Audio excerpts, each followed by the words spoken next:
बात है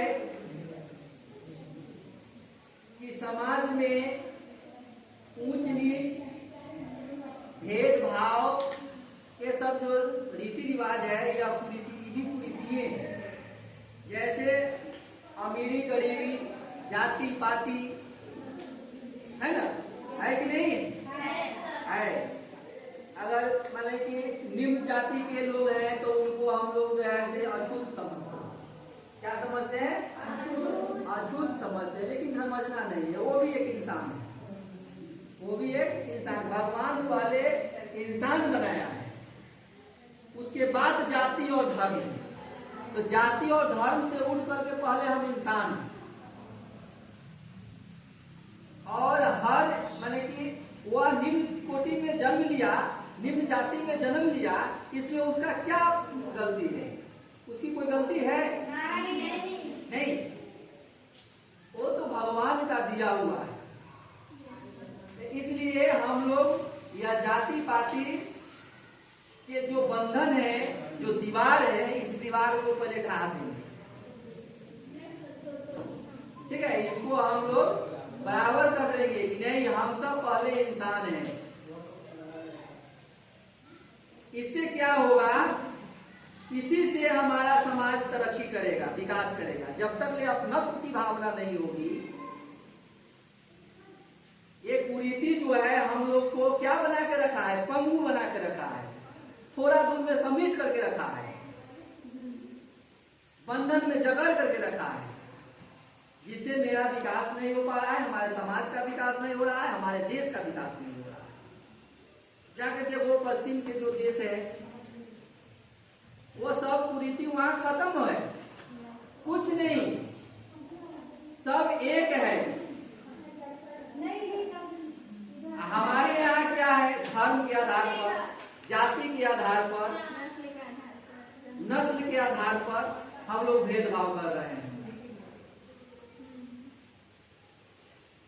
अगर हम सक्षम हैं कि पिछड़े लोग हैं उनको आगे लाने के लिए सक्षम है, तो एकदम सहज उसको आगे लाइए, कंधे से कंधे मिला करके उसको आगे लाइए। वो जो है से हमारा देश तरक्की करेगा, हमारा समाज तरक्की करेगा। हम आप लोग को बताए देते कि हम लोग जो है एक महत्वपूर्ण संसाधन है, सबसे महत्वपूर्ण संसाधन हम लोग मानव संसाधन, जो हम लोग पढ़ा चुके हैं। इस बंधन को तोड़ना है, तभी हमारा तरक्की होगा। उसके बाद आप देखते होंगे कि लिंग के आधार पर भी भेदभाव होता है। बेटा है तो दुल्हरुआ है, बेटी है तो दुल्हरुआ है।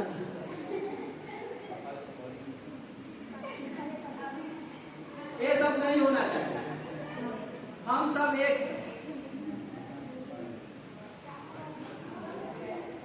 हम सब एक हैं और सबको मिलजुल करके जो है से काम करना है और सबको शिक्षित बनाना है।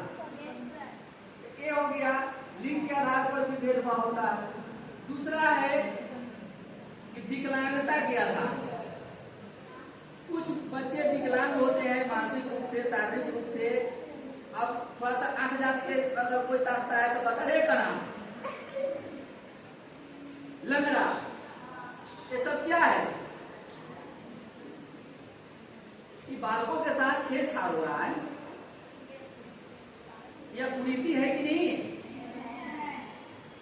इसको समाप्त करना है, उसको प्रोत्साहित करना है, उसके आत्मबल को बढ़ाना है कि वो भी हमारे समाज का एक अंग है, वो भी हमारे देश के विकास में कुछ भूमिका रख सकता है। रखता ही है। आइंस्टीन क्या थे? वो भी विकलांग। विकलांग इसका मतलब नहीं है कोई एक क्षेत्र में विकलांग होता है, सभी क्षेत्र में विकलांग नहीं हो सकता है। हो सकता है शरीर से विकलांग है, उसका मानसिक मतलब की तीव्रता उसको मस्तिष्क जो है तेज है, मस्तिष्क से विकलांग नहीं। क्या वो देश के लिए कार्य नहीं कर सकता है? वो संसार के लिए कार्य नहीं कर सकता? उसी में अगर वो व्यक्ति अगर पढ़ करके कुछ अच्छा करते, जॉब करते या बड़े लेवल पर कोई बिजनेस करते तो क्या हो जाता, तो उससे जब कंपेयर होता कि देखो पढ़ने से फलाना जो है वो ये बन गया, ये अधिकारी बन गया, ये गवर्नमेंट जॉब कर रहा है, अच्छा बिजनेस कर रहा है, तो पॉजिटिव तुलना हुआ ये। तो पढ़ने का मतलब केवल ये नहीं है कि डिग्री हासिल करना है। पढ़ने का मतलब होता है कि फाइनली जो है आपको किसी क्षेत्र में, जरूरी ये भी नहीं है कि गवर्नमेंट क्षेत्र में है, किसी भी क्षेत्र में सफल होना भी है और अच्छा एक व्यक्तित्व के साथ, ये भी ध्यान में रखना है। आजकल के देखते हैं बच्चे आते हैं, टीचर लोग भी क्लास में आते हैं पढ़ाने के मूड से, बहुत सारे बच्चे मतलब केवल यहाँ पे आ गए तो बस किसी भी तरह से टाइम कटना चाहिए, सर क्या बोल रहे हैं, क्या पढ़ा रहे हैं, उस पर कोई ध्यान ही नहीं दे रहा है। बहुत सारे लोग देखते हैं लेकिन इग्नोर करते हैं, समझाते भी हैं, अब उसको मार नहीं सकते हैं, मारेंगे तो फिर टीचर बुरे हैं, डांट रहे हैं तो समझ में नहीं आ रहा है। तो ये सब चीज नहीं होना चाहिए। बहुत सारे लोग कोचिंग पे डिपेंड हो जाते हैं, अरे वो कोचिंग वाला में तो ये सब हो गया है तो वही बेस्ट है। अरे ठीक है, तुम जो जानते हो वो तो कुछ ही नहीं लेगा, और जो बताया जा रहा है हो सकता है उसमें तुमको कुछ नया चीज मिल जाए, कैसे सीख लो। मान लो कहीं पढ़ भी लिए हो, कोई अगर बता रहे हैं उस चीज को तो सबको नहीं जानते हैं, या सेम टू सेम तो कोई टीचर किसी का कॉपी या रिपीट नहीं कर सकता है, कुछ तो अलग जरूर ही बताएंगे। और कैसे एक कोचिंग में एक टीचर सब विषय पढ़ाता है,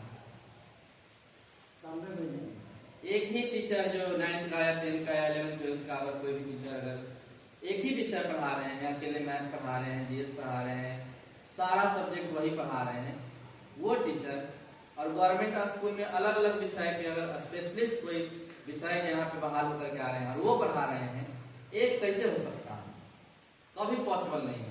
तुम्हारे कोचिंग में 1.5 घंटा डेली पढ़ाई होता है, घंटी अगर बोलेंगे 6 घंटी, उसमें प्ले का घंटी एक्टिविटी वगैरह कर लेंगे तो 7 से 8 घंटी हो रहा है। उसमें मान लो किसी विषय वस्तु का अगर कोई टीचर नहीं है तो मान लीजिए 5 घंटे भी अगर पढ़ते हैं बढ़िया से, बाकी एक्टिविटी या खेल में बिताते हैं, तो 5 घंटे अगर पढ़ते हैं 40-40 मिनट 45-45 मिनट के हिसाब से जोड़ लीजिए, प्रतिदिन आप कितना सीखते हैं। तो उसमें अगर पर क्लास में अगर एक कंसेप्ट भी अगर सीखते हैं, एक क्वेश्चन भी अच्छे से अगर जवाब देने के लिए सीख गए तो सोचिए 5 घंटे में 5 को हो गया प्रश्न, आप कोचिंग में कितना सीखिएगा। हम ये नहीं कह रहे कोचिंग नहीं जाइए, वहां छोड़ दीजिए, ये करिए, लेकिन चीजों को समझिए। आपको जब समझदारी आएगा, आप कंपेयर कीजिए एक दूसरे को, तो खुद ही आपको लगेगा कि कौन गलत है, कहाँ पे हमको जाना चाहिए, कहाँ समय देना चाहिए। जितना लगन से आप लोग कोचिंग पर एक्टिव रहते हैं कि वहाँ होमवर्क देते हैं, बहुत तो बच्चा क्लास में आया होमवर्क अपना कोचिंग का बना रहा है, और यहाँ पर होमवर्क है तो कोई डर ही नहीं है, क्यों? मार नहीं सकते हैं, केवल समझा सकते हैं, यही वजह है ना। और कोचिंग में पिटाई होता है, कुटाई होता है, वहाँ पर बेइज्जती किया जाता है। तो क्या आपने केवल मतलब बेइज्जती से बचने के लिए आप कोचिंग क्लास या पढ़ाई कर रहे हैं कि जीवन में कुछ अच्छा करने के लिए, कैरियर के लिए ना पढ़ता है कोई? मम्मी पापा गांव घर समाज का आपसे क्या है, उम्मीद है कुछ कीजिएगा तो कल एग्जाम्पल बनिएगा कि देखो फलाने बच्चे पढ़ा तो ये बन गया, ये अच्छा जॉब कर रहा है, तो उनके गार्जियन भी इंस्पायर होंगे आपसे और अपने बच्चे को भी पढ़ाना चाहेंगे कि नहीं फलाना का बच्चा देखो गरीब था, पढ़ा और कुछ अच्छा समाज में नाम किया, अपने स्टेट के लिए देश के लिए नाम किया, अब हम भी अपने बच्चे को पढ़ाएंगे। और वही पढ़ करके कुछ नहीं कीजिएगा तो हमेशा एग्जाम्पल देगा, कहाँ उधर चला बस्ता लेकर के किताब लेके, फलना का लड़का पढ़ा कहाँ कुछ कर लिया, होगा देखो दिन भर लेकर के गाड़ी इधर उधर बदमाशी करते रहता है, तुम भी कह लो यही करेगा, तो सब नेगेटिव है इंस्पायरेशन। तो हमेशा आप उस मेहनत कीजिए कि मतलब इंस्पायर हो दूसरे को, अपने कर्तव्य से लोगों को सीखने के लिए मिले, है ना। और लोगों को फेरा में नहीं रहिए, जो आपकी घर की स्थिति होगा जरूरी नहीं कि दूसरे के घर का भी स्थिति वही हो।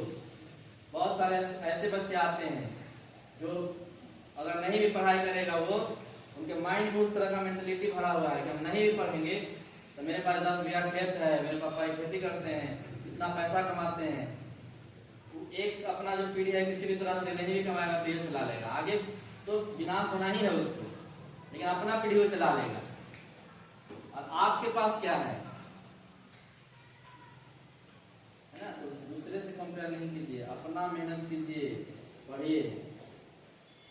देखिए जीवन हमको अपने लिए नहीं जीना, ये दिमाग में हमेशा रखना।